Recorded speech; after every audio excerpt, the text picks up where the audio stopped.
और अब आपको दिखाते हैं गाजियाबाद की एक झील जिसे एक इंजीनियर ने अपने दम पर तैयार किया है। हालांकि मुख्य रूप से इसका इस्तेमाल मछली पालन के लिए किया जाना है, लेकिन इस झील से जुड़ी कई और भी खूबियां हैं जो लोगों को आकर्षित कर रही हैं।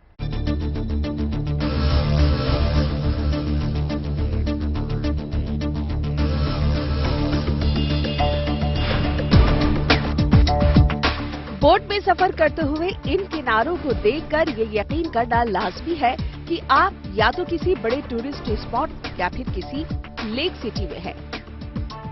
लेकिन जैसे ही आपको ये बताया जाएगा कि ये ना तो किसी लेक सिटी की तस्वीर है और ना ही किसी ऐसे टूरिस्ट डेस्टिनेशन की जिसे नक्शे में दर्ज किया गया हो। ये तस्वीर है गाजियाबाद के एक ऐसे फिशरी फार्म की जो 50 एकड़ में फैला है और अपने इस आकार की वजह से ये अब एक आइलैंड की तरह से नजर आने लगा है। दिल्ली, नोएडा, गाजियाबाद, यहाँ क्या दिखता है आपको? ऊंची ऊंची इमारतें, बड़े बड़े मॉल। अगर आपको घूमने के लिए कह जाए तो आप कहाँ जाएंगे? इन्हीं मॉल्स में जाएंगे। लेकिन हम आपको गाजियाबाद में एक ऐसी जगह पर लेकर आए हैं जहाँ आपको 50 एकड़ में ये झील दिखाई पड़ेगी और इस झील के बीच में है एक छोटा सा टापू, आइलैंड कह लीजिए, और यहाँ पर आप आइए अपने परिवार के साथ और खूब मस्ती करिए।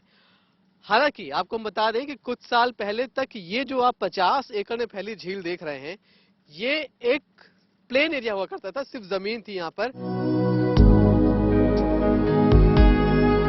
इस फिशरी फार्म को अमली जामा पहनाने वाले हैं रजनीश कुमार, जो बीटेक है और कई मल्टीनेशनल कंपनीज में काम कर चुके हैं। लेकिन नौकरी छोड़कर जब उन्होंने मछली पालन का फैसला किया तो फिर उसे कुछ इस तरह से पूरा किया गया। अब उसे देखने के लिए लोग आने लगे हैं।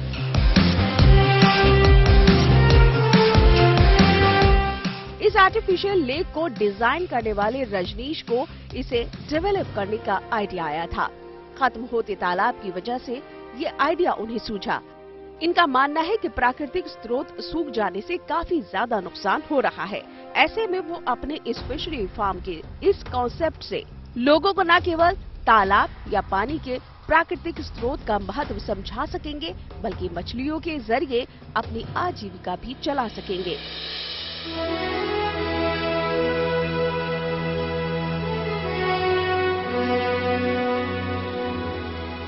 हमने सबसे पहले इसको डेवलप किया, फिर फिश फार्म, फिश स्टॉक की इसमें पैरेलली 1 साल बाद हमने ये टापू बनाया, आइलैंड बनाया। सर एक्चुअली अगर आप देखें, हमारे देश को आजाद हुए 75 साल हो गए हैं, तो 75 साल में तकरीबन हमने पूरे इंडिया में 20 लाख, जिसे हम पोखर बोल लें, तालाब बोल लें, पौंड बोल लें या वाटर बॉडीज बोल लें, वो हमने खत्म कर दी।